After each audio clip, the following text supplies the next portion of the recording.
Hi, I'm so happy you're here. Welcome to the Let's Keep Moving with Risha podcast. This is Risha. I'm a motivational speaker, content creator, and I love talking about things that will help you keep moving in your life, especially on areas like your life, mental health, love, growth, and everything in between. So if you're ready, let's keep moving.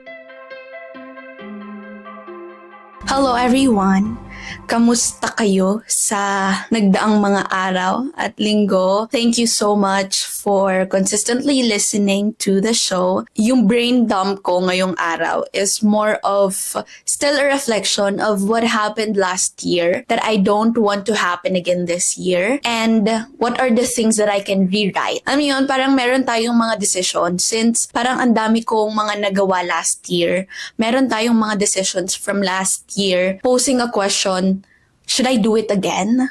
Or should I not? Or should I start exploring other things? Meron ba kayong mga ganong moments? But one of the things that I learned from last year is I was able to enjoy spending my money. Kasi I grew up in a very traditional family. During their time, their mindset was all about saving. Last year was a very abundant year. I learned a lot, therefore I earned a lot. And during those times, nung mga paunang araw, I was just all about saving up. Especially, I have been earning for years, even before last year. I was all about saving up my money. So last year, I was able to travel. I was able to enjoy it since I saved up enough. I went solo traveling.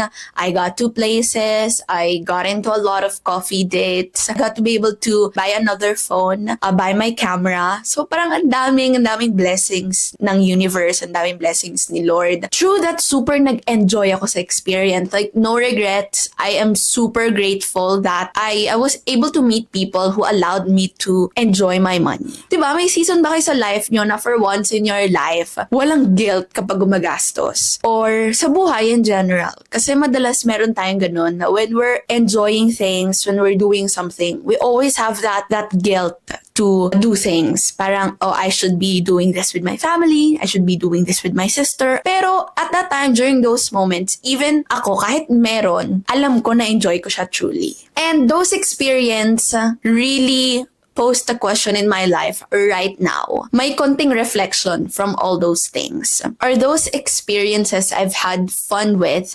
matters to me? And even if I enjoyed it?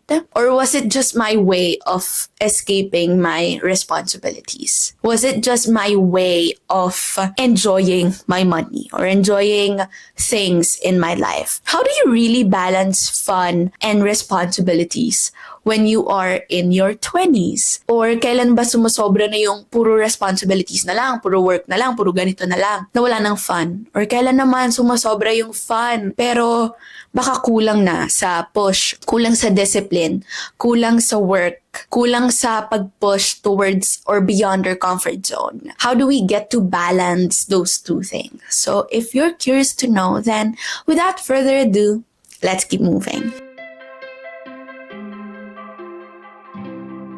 The first thing that I'd like to point out in today's episode, actually, very relaxed lang yung upo ko ngayon kasi, this is something that I've been wanting to talk for the longest time. Na parang feeling ko I'm just looking for that moment where I'm really calm and composed kasi this is something so big to me. And I've been stepping into new chapters right now in my life. Ang dami kong reflections, and this is one of those reflections. The first thing that I'd like to really talk about is the importance of asking yourself what's important to you. Ito yung na-miss ko siguro in life. Like last year, what is really important to me? During those moments, I have to admit that I really forgot what's important to me. Like I really did. I connected with some people. They showed me what's possible. I learned it. I respected these people. I respected this group of people. And I've learned to enjoy my money because of the people I met. And I was able to get into new opportunities, new learnings. Ang dami kong natutunan. True that in life, you need to have an abundant mindset.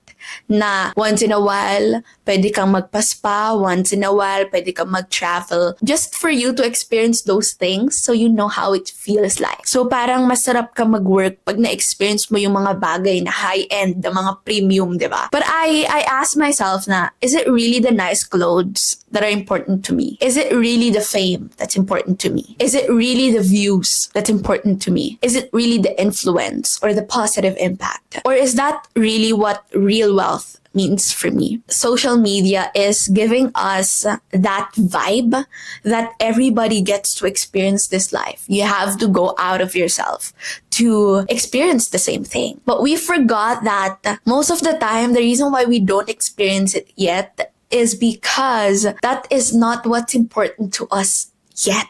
And I think one of the biggest lessons talaga na natutunan ko from last year is do not be swayed easily. That just because people told you that this is the possibilities for them, then it's also going to be the same possibilities for you. That not just because people told you that this is what's possible for them, that this is what you can get from this opportunity, doesn't mean that opportunity is meant for you. Sabi ko nga from my previous episodes, not all open doors are meant to be walked through. Hindi lahat ng bukas na pinto sa buhay mo ay para sa'yo. Sometimes you just have to take a step back kasi baka hindi talaga para sa'yo yun. Baka hindi talaga para sa'yo yung opportunity na yun. You're just meant to get past it, learn from the people there, and then do things on your own. Go back to what's important to you again. Balancing fun and responsibility comes from knowing what's important to you. What's important to your life. When you see something on social media, when you see something that's being showed online, be happy for these people. But again, ask yourself, is that what is important to me? Yes, traveling to this place is important. Yes, traveling to that place is fun and truly it can refresh your energy or it can really make you feel alive. But at the same time, is that really what's important to you right now? Kasi baka mas pinaprioritize mo lang yung ease right now, yung traveling right now, just to escape the long list of responsibilities that you really have to get things done first bago ka mag-enjoy. Kasi sometimes you have to think about the long term din. I know people online would tell you to, hindi mo madadala yung pera mo sa hukay, hindi mo madadala yung pag tumanda ka na, it's not going to be the same anymore. And while that is true, maybe we're just living a different lifestyle right now. Ako kasi personally, very frugal ako, very simple akong tao. And looking back, I know now the reason why I was like that. I have to think of what's really important to me. It's not the nice clothes. It's not the new technologies. It's not the new phones. It's security. It's love. It's fun. It's knowledge. It's experiences. Minsan marirealize nyo when you buy something, especially material things, yung fun, joy, and fulfillment na naibibigay niya sa buhay niyo only last for 24 hours. Like, notice it. Ano yung fulfillment talaga na maibibigay nito sa buhay ko pag binili ko to or pag ginawa ko to? Sometimes it's not long-lasting. So, parang when you buy something, is it really what you want or you're just using it for temporary fulfillment or temporary enjoyment? At the very core, always ask what's important to you. And if that is important to you, whatever you see online, think of ways to get there, to get to that level, to experience the same thing, work harder. But if not, let it go. Like, let that freaking thing go. It's not important to you. It's clutter. It's noise. If there's too much clutter and too much noise in your life, it's really hard to see and it's really hard to balance things. The next thing I'd like to point out that maybe may pose a sense of controversy or what. I think this is what I learned then for the past few weeks and months. Celebrate only when there's a need to celebrate. It is an abundant mindset na nakakakapi na tayo kahit wala namang kailangang celebration. Or nakapunta na tayo sa mga lugar kahit hindi natin birthday or what. Or nakakakain na tayo sa favorite nating fast food. Kahit hindi birthday, hindi Pasko, or walang any celebration. It's okay. Nothing against it. I still do it. But I was just reflecting, if you really want balance, celebrate only when there's a need to celebrate. Para din ma-keep natin yung discipline mindset. Kasi kapag nag-celebrate ka na, you give your brain a sense of dopamine, a sense of reward, na parang, okay, tapos na, I do not have to work for it. When the truth is, it's not done yet. Like, the work is not done yet. Like, the thing that you're working on is not done yet. When you finish these tasks, when I finish this task, dapat doon lang tayo pwede magkape. When you hit a milestone, when you hit a goal or a quota in your business or what, that's the time that you just have to celebrate. Because I don't know if this will work for you. I don't know, but take it or leave it. Let go if hindi mag-work. Pero kasi 'di ba, hindi natin nasusunod yung essence of delayed gratification eh. Wala pa naman tayong masyadong progress on our lives or on what we do or on whatever it is we're working on. We're already celebrating. The worst that could happen is we're not finishing it or hindi natin tinatapos. Another thing that I want to share, which I think is something that I've been keeping for a while. I've been sharing this with my friends, pero I've been testing things out. Tinitingnan ko lang kung mag-work siya sa akin before I even get to share it with my community. But I think this is the first time that I get to share it with people, and I hope that this will work for you. Have your deep work scheduled and follow it. When you're in your 20s, diba? Especially right now that, this is the generation where the onset of social media is something that is out of our control. Social media is just like readily available. And when you're demotivated, kapag nakakaboring yung ginagawa mo, kapag napapagod ka na, like doon ka na lang pupunta. But setting or scheduling a deep work schedule on your calendar will help you. And you have to define what deep work is. It could be a period of time, ideally 3 to 4 hours, where you are in your most productive, most focused self, and you are in your element, like ganung level. The thing that I'm going to share is this app called Opal. So, kunin ko yung phone ko. I'm just gonna show you what it looks like. There you go. So, I don't know if kaya nyo siyang makita, pero that's the app. It's called Opal.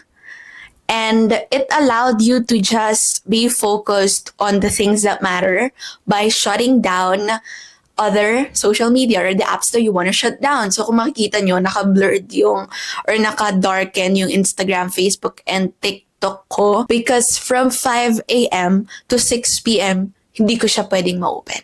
And guys, it's free. So, I think I've spent a lot of time on social media that I feel like, I think I'm being productive kasi nagsasearch ako ng mga trends na pwede kong i-try. Well, in fact, I'm not getting things done. And if you're also like me, who's having a hard time focusing because of the noise and the temptation that these social media apps are bringing into your life, then you might want to try it out. I've had friends who tried it out. I shared it in the workshop, and if you really needed to, if it's part of work, if you really wanted to check something, merong break naman. You could go from a 5-minute to 15-minute break. But that's the purpose of it. There's a schedule that you have to follow and you won't check your social media. And if you really want to have a deep work, then you might want to try it out. I discovered it from Ali Abdal because I've been immersing and exposing myself to his videos. And that's like the biggest discovery I've made early 2025. And hopefully, marami kayong matapos. You get things done. If you've been procrastinating, if you've been wanting to try something, but you feel like you do not have time for it,